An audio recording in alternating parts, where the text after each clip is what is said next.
الشيطان الرجيم بسم الله الرحمن الرحيم الحمد لله رب العالمين والصلاة والسلام على أشرف الأنبياء المرسلين محمد وأهل بيت الطيبين الطاهرين المعصومين سيما الإمام المنتظر الحجة الثاني عشر روحي وأرواح العالمين لتراب مقدم الفداء أما بعد فقد قال الله سبحانه وتعالى في كتابه المجيد والفرقان الحميد بسم الله الرحمن الرحيم ربي زدني علما صدق الله العلي العظيم.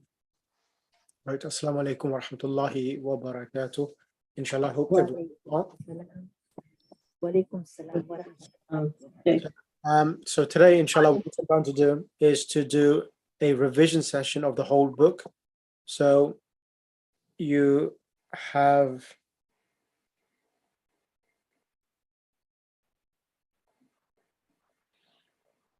so that when we start the final one, I will allow today the new link for the final exam. So it's those who have done the exam already. If you've achieved more than 140, you're perfectly fine. Anything lower than 140, take the exam again. Now, today I'm going to go through a quick revision session of the whole book, so that if there's anything you have missed or didn't understand, you have that opportunity. Right.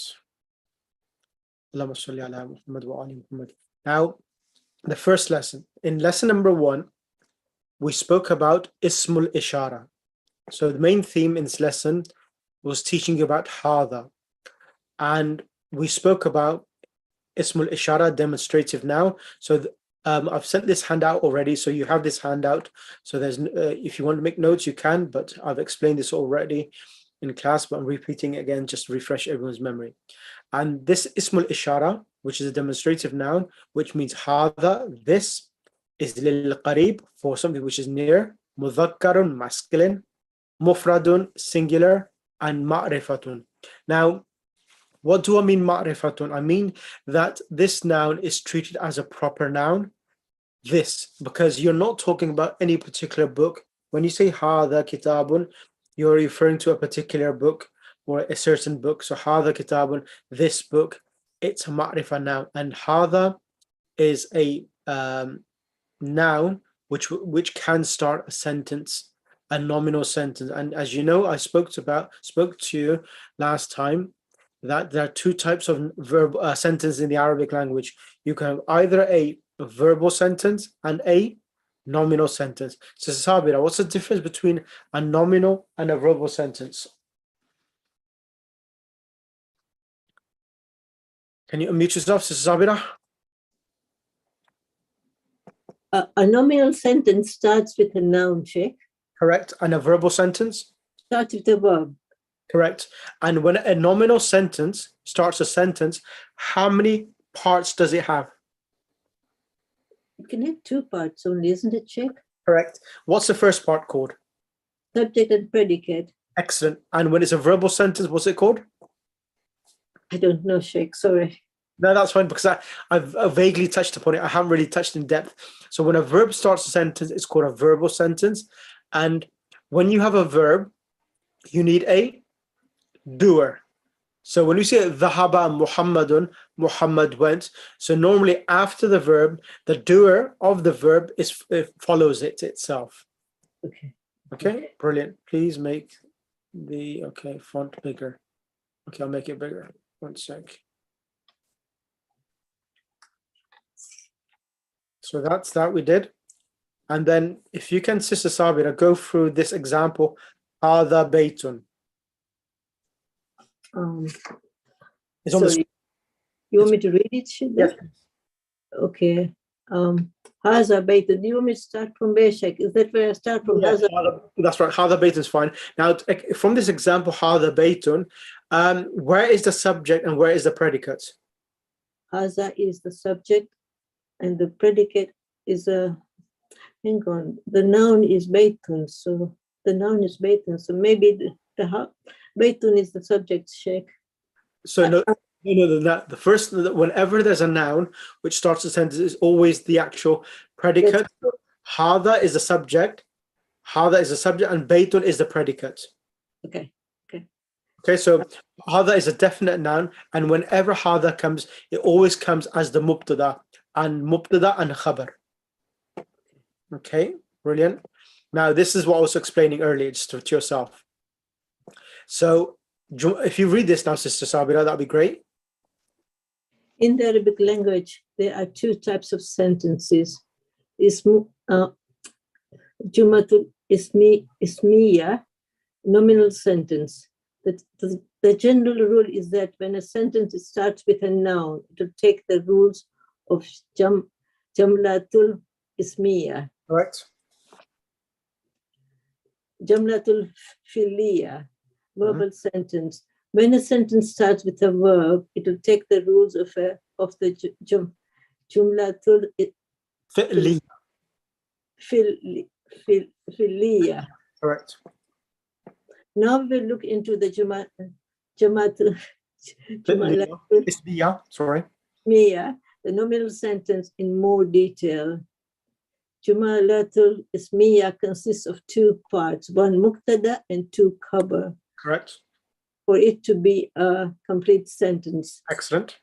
The absence of one of them means that the sentence is incomplete. Is that clear? So if one of them is not in a sentence, the sentence will be treated incomplete. Yeah, that's right. Yeah. Correct. Now, Jumlatul Ismiya, which is Mubtada and Khabar, subject and predicate. Now, what is the ruling? What harakat will the Mubtada have? So this is explaining what is the requirements of a Mubtada and Khabar. Bismillah. Okay, so the subject, the ruling is that for the subject, it must have marfu, it must be marfu, it must always be definite, and it must always be preceded by khabar. Correct. And for the predicate, the ruling is that it can take any case endings. It's always indefinite and always follows the muqtada to complete the sentence. Correct. Now, when it says always indefinite, and in regards to khabar and subject is always definite, can you explain that to me? What does that mean? Subject is definite. That means that you put al in front of it. Excellent. Excellent. Yes. So you put al before it. Al kitabu jamilun. The book is beautiful. Excellent. And always marfu ends with a dhamma itself. Can take any case ending. So when it says any case ending, it can come with a dhamma, it can come with a fatha, it can come with a kasra. That's what it means by that. Right, yeah. Yeah. Now, this final point is the most important point which you need to learn. That, go read it. Muqtada and khabar must match in gender, whether the masculine or feminine, and in number, singular, dual, or plural. So that's two important points. That whenever you have mubtada and khabar, if the mubtada is masculine, the khabar has to be masculine. If the mubtada is feminine, the khabar has to be feminine. Excellent. And also, it has to match in the number, whether it's singular, dual, or plural. Now, I'll give you examples, Sister Sabira. If I said to you, Fatimatu, would I say Fatimatu alimun or Fatimatu alimatun? Alimatun. The both should be feminine. Correct. If I said Zaydun mujtahidun or Zaydun mujtahidatun? I think Zaydun is a man, yeah? So, yes. It will be mujtahidun without. Correct. Without the tanbeen, without the marbuta. Yeah. Correct. Now, if I said al-muslim, the word al-muslimatu, what does that mean? Al-muslimatu. That's for a woman, Sheikh. That's a plural. Yeah. Plural for a woman, yeah. And the plural of female hardworking students is mujtahidun. So would it be mujtahidatun or mujtahidatun? So would it be al-muslimatu mujtahidatun or mujtahidatun? Mujtahidatun. Excellent. So the plural of mujtahidatun with the time marbuta at the end is a alif and a flat ta. So if I said al-muslimatu mujtahiduna, Would that be correct? Uh, Al-muslimatu, al-muslimatu, mujtahiduna. Instead of mujtahidatun, I said mujtahiduna. one is feminine and one is masculine, isn't it, Sheikh? Exactly, exactly. So it will be in. It wouldn't be correct. They have to match. Exactly. Is that clear for you, Sister Sabira? Yes, yes, it is, Sheikh. Thank you. Brilliant. Thank you for that. Thank you. Right, that's done. Then we spoke about huruf al-istifham, particles of questioning. We learned about ma hadha, what is this, and man hadha. So ma hadha can refer to objects, and man hadha normally refers to human beings. And which is a particle, ahadha najmun, is this a star? Now, whenever comes in the beginning of a sentence, it normally implies that the answer will be either na'am or either it will be la. So the answer will be, and is a particle questioning and is used for both intelligent and non-intelligent forms. That is correct. And we learned na'am and la. That's something we've done already. Now, number two, I'm going to ask Sister Fawzia. Sister Fawzia, can you come on the mic, please? Yes, Sheikh. We learned in lesson 1 hadha, and then lesson 2 we learned about dhalika, which means the following things. Can you continue? Can you summarize the lesson, what we learned from the screen? Hadha is a Sorry. Oh. There you go. Dhalika. yeah, zalika, that. Mhm. Zalika is a demonstrative pronouns indicating fairness. It is masculine, singular, and a definite noun. So when Ishara. this one, like hadha, dhalika is a definite noun, meaning that it can be the subject of a nominal sentence, can come as mubtada. So Yes. hadha, dhalika kitabun. Dhalika is mubtada, kitabun is khabar. Bismillah. Ismul ishara, demonstrative noun. Al-ba'id, lil-ba'id, Right. for fairness. Muzakkar, masculine. Mufrad, singular. Mu'arafatun, definite. Correct. Ma'rifatun, definite. Example.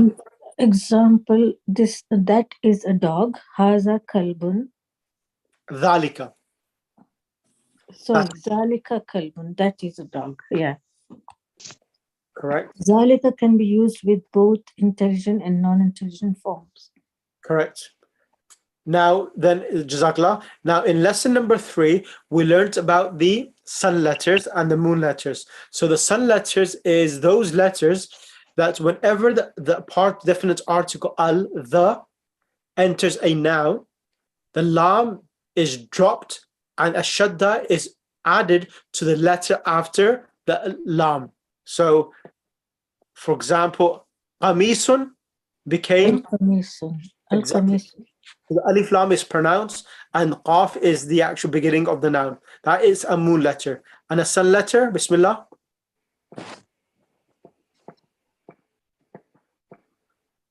This one here, sister. Huruf shamsiya.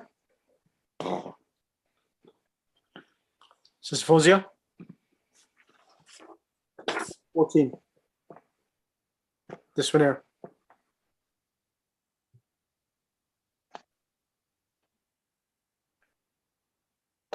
So ash-shamsu. So the alif lam has become silent. Ash-shamsu. And there are 14 sun letters and 14 moon letters. So that's what we did. And then we spoke about hamzatul wasl as well. Now hamzatul wasl is that hamza, when it comes in the beginning of the sentence, it is pronounced, but whenever it comes or is preceded by a letter previously before it, then it becomes silent. So example being al-kitabu, and it will become wal-kitabu. That's that. And then waw in Arabic is called particle of conjunction, meaning that it gives a meaning of and, means whatever happened previously, it's continuing the actual theme. Like, for example, al-masjidu qaribun. Al-masjidu qaribun was-suqu ba'idun. So the masjid is near and the market is far. It's continuing the theme of describing that particular scenario itself. That's that. And then I'm going to ask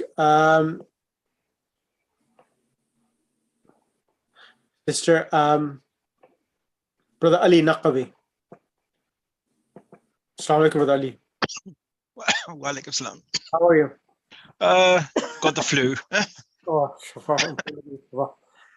okay. You're quite bad. Yeah.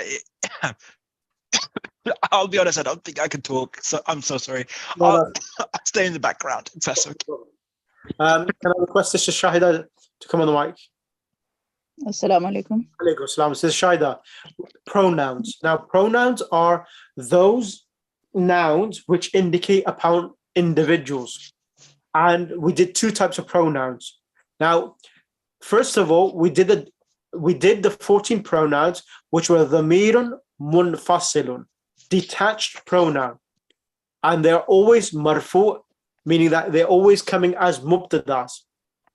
They are definite nouns, and you can begin a sentence with it, making it a pronoun. Okay, now can you go through the pronouns, please?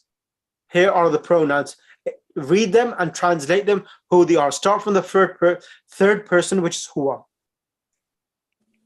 Okay, so huwa is he. Yep. Huma, two of them. Correct. Hum, all of them. Correct. Plurals. Hiya is she. Huma, two of the feminines. Hunna, feminine plurals. Anta, you. Antuma, two of you. Antum, all of you. Correct. Anti, you, one female. Antuma, two females. Antunna, you all plus female. You all female. all females. Yep. Ana, me. Nahnu, we. Excellent. And also we learned as well in that lesson, we learned huwa and hiya, which normally means he and she. They can also be used for non-intelligent forms. So for example, if you want to say the house is beautiful. Okay. Al-baytu jamilun, and it is far. So we will not, there's in the Arabic language, there's no word for it referring to an object, but nouns are, even the object nouns are divided into masculine and feminine. So al-baytu is masculine, it does end with a ta marbuta. So we use huwa when referring to an object, and it comes in the meaning of it. Yes? The marbuta at the end should be the round one. Yeah, ta marbuta is round, which indicates is the noun is female. If it's a female noun, then we use hiya. If the noun does not end with a ta marbuta, then it's a masculine noun. Yes. Good. Then I want you to do something else with me, which was the actual, we did also the detached pronouns. Yes. I'll just bring that onto the screen now.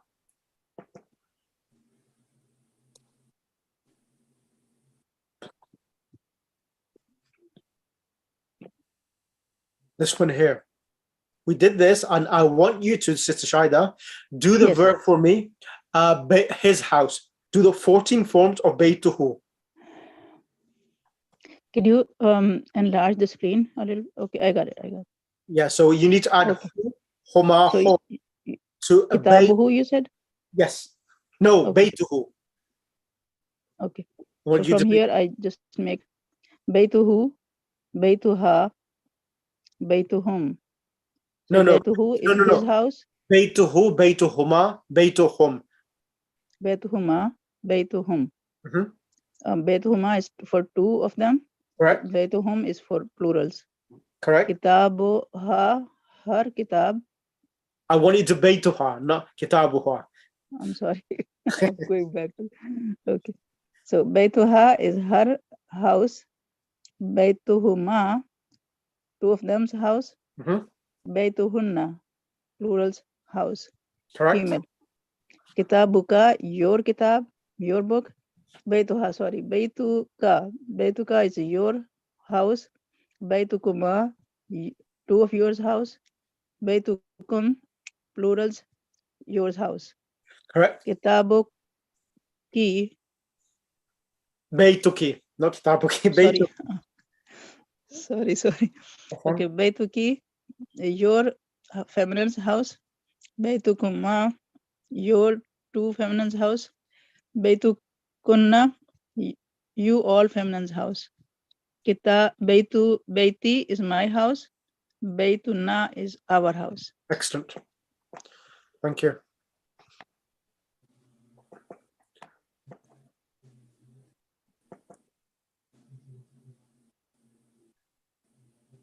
And then we've done about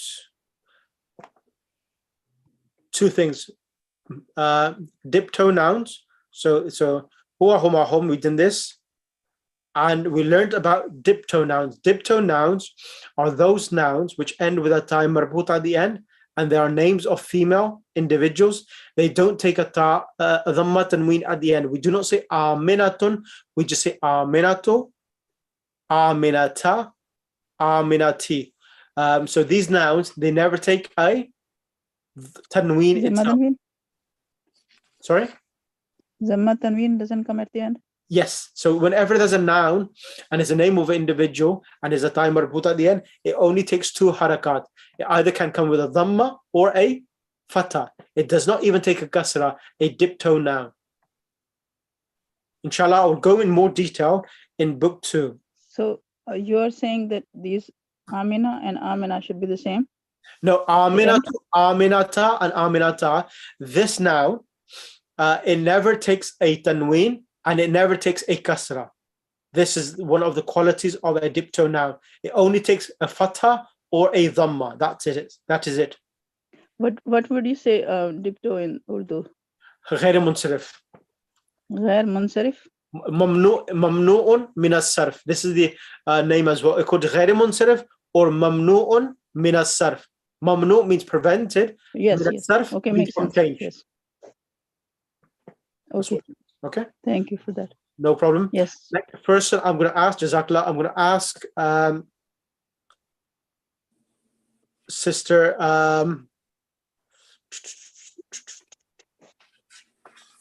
Sister Naila.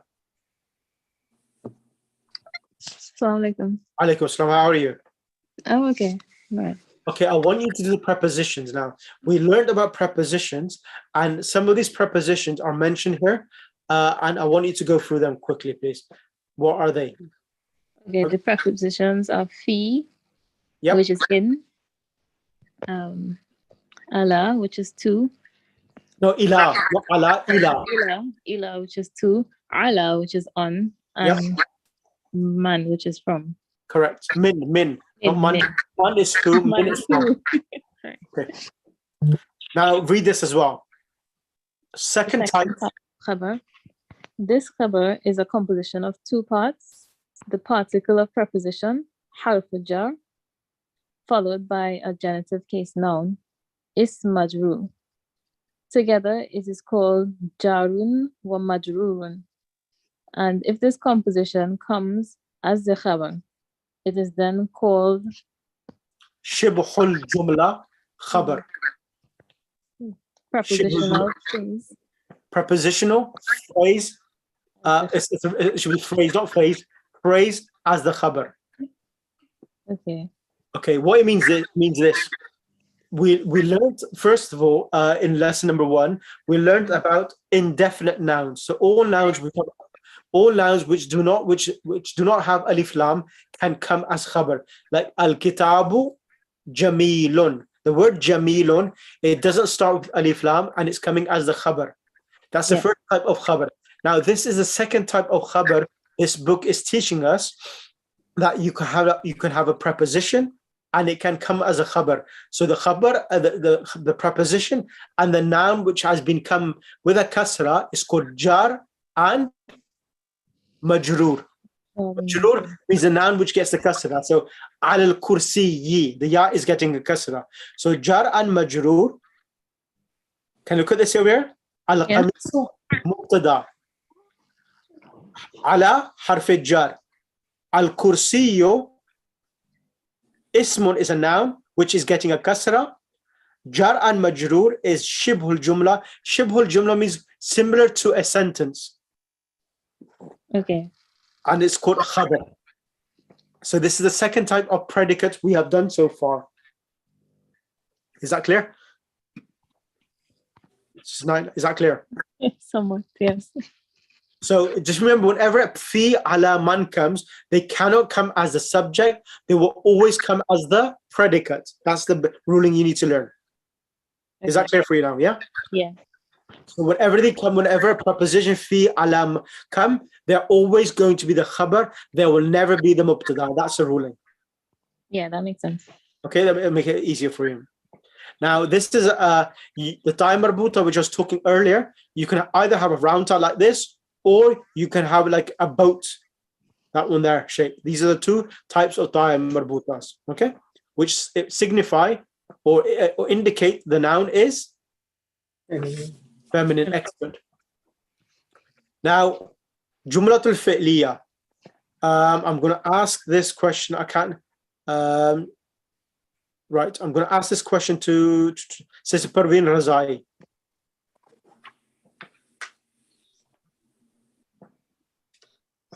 Assalamualaikum, Sheikh. Alaikum salam. Sister Parveen Razai. Now, over here itself, when we have a verbal sentence, we have, as we said, a nominal sentence, a mubtada khabar, has two parts. When you have jumlatul fi'liya, a verbal sentence, it has two parts. What are these two parts? Can you go through this quickly, please? When a sentence begins with a verb, it takes the rules of a verbal sentence. sentence. The verbal sentence consistent of two parts. Two parts, correct? Fail verb, fa'al, doer. Remember, whenever there is a fail, there is a fa'al. Think of it as an internal marriage.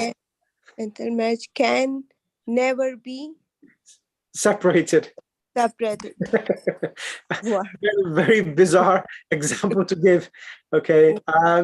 Right. Yeah. So fi'l and fa'il. So they always come together. So that is it. Fi'l, a verb, can be past tense, present tense, or combined in verb. Command amr. Amr means fi'l amr, on order. So order. Yeah. So kataba, past tense. Yaktubu. Yaktubu, a present tense verb. Correct. Aktaba. Uktub. Uktub. Correct. Well, amr. Amr, correct. So inshallah, well, next week, I think you know in present tense already. So those who haven't done present tense, inshallah, we'll go for present tense and imperatives next week, inshallah, before we start book 2. Inshallah. So abada is the past tense. Abdun is a noun, servant. Ibadatun is a noun. Abidun is a noun. Ma'budun is a noun. So from the past tense verb, 1, 2, 3, 4 nouns are derived. Inshallah, we'll do this gradually, how different nouns are taken or extracted from a verb, inshallah. Right. Go ahead now, Sister Parveen Razai. Fa'il. Fa'il. Or every action needs a door. We call this the fa'il. The fa'il is an noun which is always marfu. Marfu meaning, what does marfu mean? It takes a dhamma or a dhamma tanween. Dhamma, okay. And the fa'il is of the two types. Is one word, for example, Za'aba Muhammadun. Muhammad went. Correct. Second one is a Dhamirun muttasil. Correct. Attached pronoun. Zahabu. Correct. They went. The dhamirul muttasil is fa'il needs to be studied? Studied in more detail. See. Jazakallah. I'm Yeah. going to go through that now. Now, as it's explaining, I'll revise this with you, so no one can complain tomorrow that we didn't understand. Right, I sent this handout already, and I mentioned that whenever you have a verb, there is a doer. Now, there are two verbs where there is no physical attached suffix which represents the pronoun. So that is huwa dhahaba. So in dhahaba, there is no suffix in dhahaba which represents he. It's hidden. Mustatirun means hidden. In dhahaba, so I'm going to ask, who's there? Okay, let me do this first. Dhahaba, the alif is a suffix which represents dual. In dhahabu, which has been added, alif and the waw represents the plural. In dhahabat, this ta is not the sign of a doer, but it's a sign of feminine. So mustatirun. So in dhahaba and dhahabat, the doer of the verb suffix is hidden, but ta is a sign of feminine. Huma, they both. The ta is a sign of female. Alif is the sign of dual and is a doer. Dhahabna, the noon is a suffix which represents you all female. They all females. The noon with the fatha. And then ta, tuma, tum, ti, tuma, tunna, to, ana. These are the suffixes which represent anta, antuma, antum, anti, antuma, antunna, ana, nahnu. So when a name of an individual is not mentioned after the verb, if it's not mentioned, then we will treat the actual pronouns which are attached to the verb as the doer of the verb. For example, in a sentence in English, if I said Muhammad went to the shop, Muhammad went to the shop, and then I want to talk about him, I will not repeat Muhammad, but I will use a pronoun with the verb referring back to Muhammad. Then I'll say he ate some chocolate, he went to the shop again to buy a burger, he was late to school because he did not eat any food. So I'm using he, not using his name. So this is referring to the actual pronouns which are attached to the verb. Is this clear so far? Yes, everyone? Yes. Okay. Yeah. Right, okay, let's continue.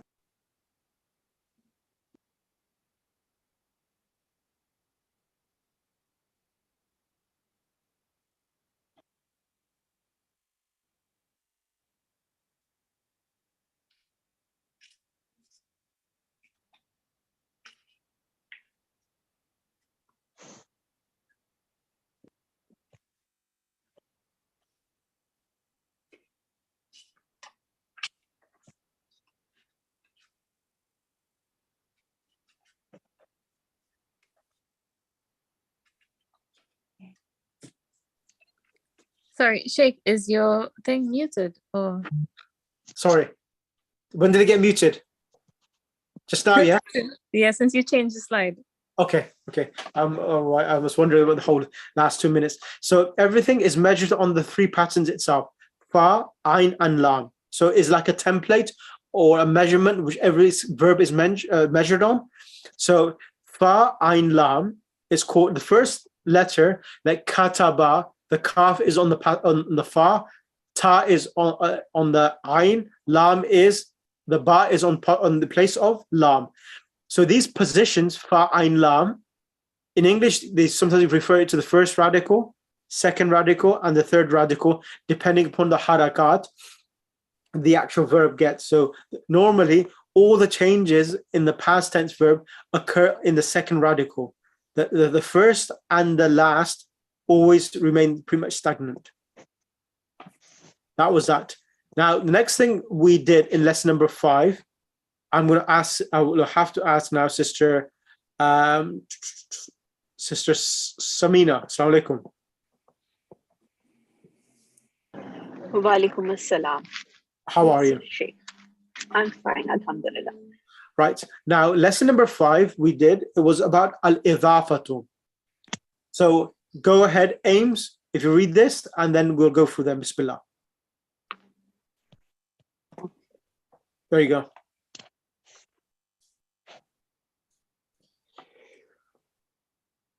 About the Al-Zafata possessive case.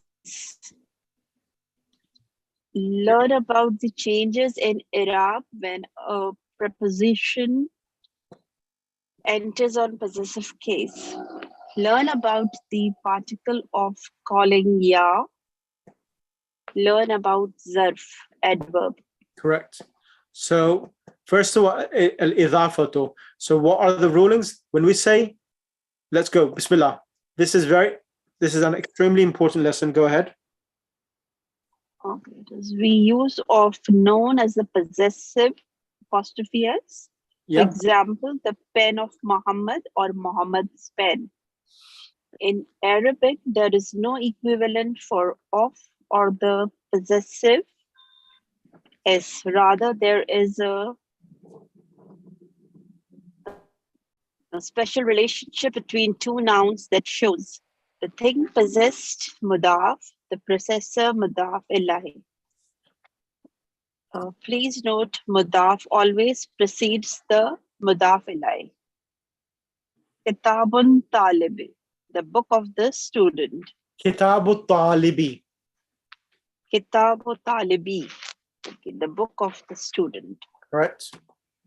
Now, these are the two components. Go ahead. Okay, al-izafatu, mazaf, thing possessed, and mazaf ilayh, possessor. Bait, al-muhandis. Correct. Can never take il. So Can take. Mudaf will never take alif lam. Number one. Number two. Muzaf will never take. Okay, Yep. Number two is can never take tanween. Correct. Can take any harkat. So Correct. Mazaf cannot take these things. Correct. That's right. Okay, Next one. Mohandis is can take al words, alif lam words, normally definite marifa. Correct. Always majroor. So always majroor means it ends with a kasra. It can take alif lam, and normally definite Marfa. Marfa? Yeah, ma'rifa, correct. So one more example, Babul Masjidi. Where is mudaf and mudaf ilayh? Babul Masjidi. So Babul Masjidi, you can see the Bab is going to be mudaf and al-masjid is Mudaf ilayh. Correct.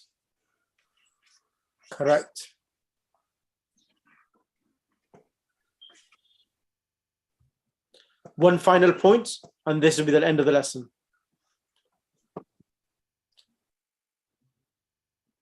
If the mudaf ilayh is definite, then it causes. You want me to read this? Yes. Okay. If the mudaf ilayh is definite, marfati, then it causes the mudaf to be definite. Likewise, if the mudaf ilayh is indefinite, nakara, then the mudaf is in. Yeah, so normally this is a basic ruling, but that's fine. I'm not going to do that in further details. Now, huruf al-jar ma'al adhafati.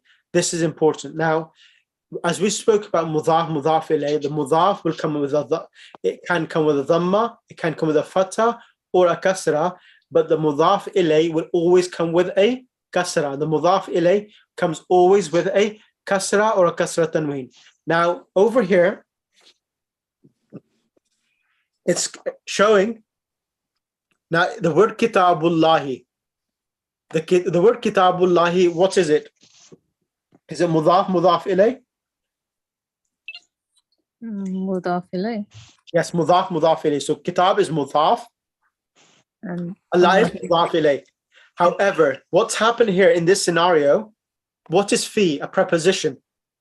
Fi is a preposition which is coming before kitab, and it's changing the harakat from kitabu to kitabi.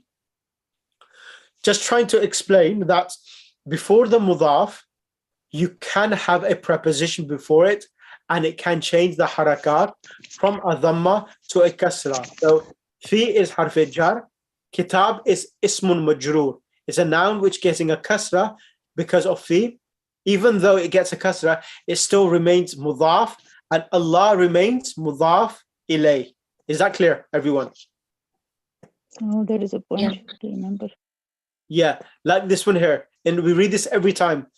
Sister Naila, can you explain this? Bismillah. What's happening here? Okay, so the B Correct. causes the ism to take a kasra, and the ism causes Allah to take a kasra, so they all have kasra. Yes. So Allah, ism is getting a kasra because of the ba. Bi ismi, and ism is mudaf. Allah is getting a kasra not because of ism, because it is mudaf ilay. It's mudaf ilay. Yeah. Yeah. Is that clear now? Yeah. Okay, good. Then we spoke about ya. Ya is a particle of calling. And whenever it comes, then the second noun will lose all names. Muhammadun Aliyun will lose its dhamma tanween, and it will be read with one dhamma. So, for example, they've done a mistake here. It should have been Muhammadun. And if you want to say, oh Muhammad, how would you say it, Sister Naila? Ya Muhammadu. Ya Muhammadu, correct. Correct. And Ahmad, so Ahmad remains saying that's wrong mistake. And then we did about adverbs. So for adverbs, I'm going to ask Sister Gulshan. Sister Gulshan, are you there? Yes, Maulana. How Assalamu are you? alaikum. Alaikum assalam wa rahmatullah. How are you? Good, fine. Alhamdulillah. And in Arabic language, there are two types of adverbs. How many types? Two types of Two adverbs. types. So one adverb. Adverbs are what? They are nouns which refer to time and place. And place, yeah. Yeah. So they refer to time and place. And the noun which comes after them, after the adverbs of time and place, they always get a kasra, because these nouns, they always come as mudaf and mudaf ilay. Ilay, yeah. So the Yes. zarf zaman and there's zarf makan. Makan, yeah. Zarf zaman and makan, yeah. Okay. Now over here now, the word tahta, hunaka and huna. These are few adverbs. So explain who are over here. Huwa ala al-maktabi hunaka. So over here now, huwa is going to be mubtada. Ala al-maktabi is jar and majroor. Majroor, yes. Hunaka And is zarf makan. Hunaka means place where it is, or action. Correct. Now explain this one here now. Okay. Hunak is what? Harf? Hunaka means over the. Hunaka means there. There. Right. But Yeah, what is that harf? Jar? No, hunaka is zarf zaman. Zaman. Okay, That means the yes, time. yes, sorry. Sorry, zarf makan, not zaman, makan. Makan, zarf makan, One is yeah. over there, there's place. Okay, where it is. Yeah. Okay. And then Sister Gulshan, hiya tahta Yes. maktabi. Hiya tahta al-maktabi. It is under the desk. That means there is the tahta al-maktabi. It because of alif lam ba becomes kasra. Correct. And tahta is mudaf, al-maktabi Mudaf. is mudaf ilay. Mudaf ilayh, yes. And here tahta is zarf makan, causing Zarf makan. that follows to become majrur. This is called mudaf ilay. Correct. Yes. And previously we done, Sister Naila, previously we talked about jar and majroor bin shibh jumla, a phrase, also adverbs, when they come with a noun as well, they're also treated as phrases. And this is the third type of khabar you can have. So we have single word, indefinite noun, like al-kitabu jamilun, first type of khabar. The second type of khabar is al-mudarrisu fil masjidi, preposition coming as a khabar. The third type is what we're doing now, shibh jumla. Shibh jumla means adverbs coming as khabar. Is this clear, everyone? Yeah. Yes. So explain this, sister Gulshan.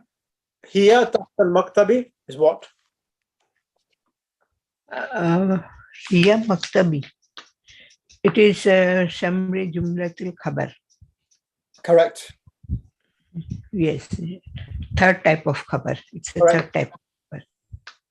Lesson number 6. I'm going to ask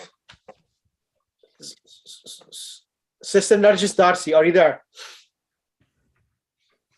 Yes, Sheikh. How are you? I'm good, Alhamdulillah. Right, Sister Narjis, lesson number 6, we learned about hadihi. So hadihi is the actual noun, demonstrative noun, which refers to something which is female. Female. Now, can you clarify what are the actual characteristics of hadihi? It's mentioned over here now. Bismillah. Go ahead. Hazi, it's demonstrating pronoun indicating nearness. It is feminine, singular, and definite noun. Correct. So, to read all that, demonstrative noun, ism ishara, for nearness, al-qarib,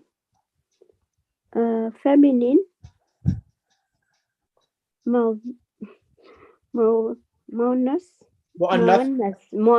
sorry. Correct. Mufrada, singular, singular, correct. and definite ma'rifa.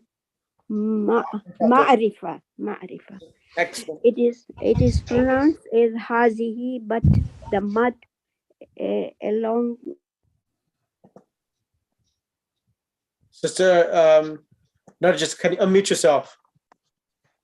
Sister Narjis, can you unmute yourself? Sorry. Yep, Good. go ahead. Okay. It is, I'm reading, it is pronounced as hazihi, but Correct. the mud elongated.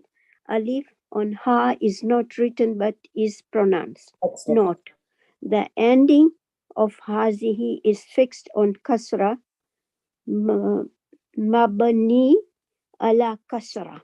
Correct. Second note, hazihi can be used for both intelligent and non-intelligent forms. Excellent. Jazakallah for that. Thank you. Thank you. And then we did some examples. هذه سيارة, هذه ساعة, هذا أنف, وهذه يد. So we learned this. That's that.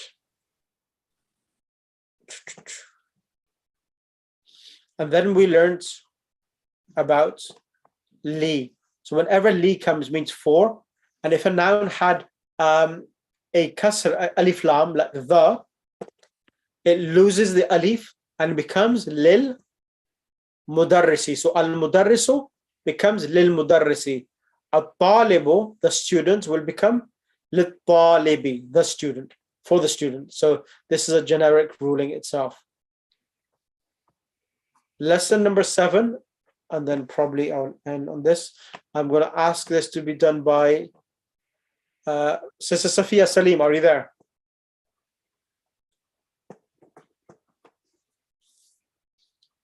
I'm there, but I don't know what I can do. I want you to read lesson number 7's note, which talks about tilka. So hadhihi is the feminine for hadha, and hadhihi is the feminine. Tilka is the feminine for that. So we have dhalika for masculine and tilka for feminine, which is that. So what are its qualities? It mentions it here. It's a demonstrative noun. And continue, please. It's a demonstrative pronoun indicating fairness. It is feminine, singular, and definite noun. Is it that? Yep, correct. Now, It- examples, it- please. Examples. Okay. Can be used for both intelligent and non-intelligent forms. Tilka na nako Nakatun. nakatu. That is a she camel. This is she camel, correct. So this is the very important, this table here. Now, start from here. Ismul ishara lil qarib. So nouns of indication for closeness is, go through them. This is Sophia. Hada means what? So indication for closeness. They are hadi. Is that no? Yeah. Hada. Hada means what? This. Yes, and hadi. Closeness again. Yeah, for this, for female. Yeah. Hada is for masculine, hadi is for female. Correct. What about the next one? Dhalika and tilka. Of fairness, dhalika. Yep. And tilka. Correct. Which one's dhalika and tilka? Which one is for feminine and which one is for masculine? Dhalika is feminine and dhalika is masculine. Tilka is feminine. Excellent. Is that clear now? Yeah. So you can do it. So it wasn't that difficult. Okay. This is the last thing I'm going to explain and end on this. Now, please remember this point. This is one of the most important points in this book, is that as we spoke about Ismul Ishara being Hadha, Hadhihi, Dhalika, and Tilka. Now, we learned in lesson number Hadha Kitabun. What does Hadha Kitabun mean? This is a book. Exactly. This is a book. Now, this is a book is a complete sentence because we have is between the two words. And whenever there is two words together and there is no is, it will be treated as a incomplete sentence. Now, when would that happen? How would there be two nouns together and it would be an incomplete sentence? I'm going to explain that now. So this is called badal, which we're going to learn now. So whenever you have hadha, hadhihi, dhalika, and tilka, can you see this, everyone? Hadha jadidun. Sister Sabira. Sister Sabira, Bismillah, come on the mic. Unmute yourself. Yes, Sheikh. Hadha jadidun. Translation, please. Haza is this, jadidun is new. This is new, yeah. Exactly. So hadha is subject, jadidun is khabar, correct? That's right, yeah. Now, al-baytu jadidun. The house is new. So you see that in both of these cases, is new. Now, whenever after hadha, the definite article is coming. What's coming? The definite article after hadha. The translation will be no longer over here. Hadha jadidun was this is a. This is new. This is new. Now over here now hadha al-baytu. Now because of the alif lam, hadha and al-baytu. Whenever there's alif lam after hadha, the both words are emerged together, become one word together. Over here, hadha jadidun, hadha we treat it as a subject, jadidun as the predicate. Khabar. Excellent, predicate. Now over here now, hadha al-baytu, if you look at the translation, it says this house. It doesn't say this is a house or this is it doesn't say hadha. When you say hadha al-baytu, this house, there's no is. This is house. There's no is. Now hadha al-baytu, this house, it becomes incomplete if this house is incomplete. So we require a new noun to come after al-baytu to make it a complete sentence. And we have inserted after house is and then the word jadidun. So this house is new. So al-baytu is called substitute. What it means by that, it means that whatever hadha is pointing, al-bayt is that thing. And vice versa. You could say al-baytu jadidun or hadha jadidun. It makes no difference. It's exactly the same thing. One thing in one noun, in one sentence, you're pointing towards it. And in the other noun, you're pointing and naming the product you're pointing towards. So for this reason, hadha al-baytu is one word together. This house, and is will be inserted after it. Hadha al-baytu jadidun. Is that clear for everyone? Yes, Sheikh. Plus is definite, right? Yeah, al-baytu is definite, correct. Okay. Right, this is it. And then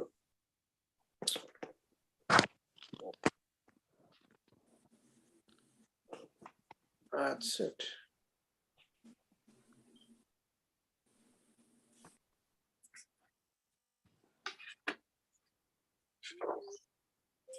That's it. We did lesson 9 and 10 last time, so I'm not going to go through lesson number 9 and 10 because we did a good revision on that and did it over 2 days. Now, I want everyone now today do the mock paper, the last week one, and inshallah in about an hour's time, I'll send you the final paper. If you want to do that as well, those who have done the first one, the second one, you don't have to. If you achieved more than 140, that's perfectly well. That's good. If anyone wants to do it again, you can do it, but I'll send you another link for another final paper as well, inshallah. Okay. Any questions from anyone? No. Sheikh, Yes. the last one that you did, where you said this house is new. Yep. If you wanted to say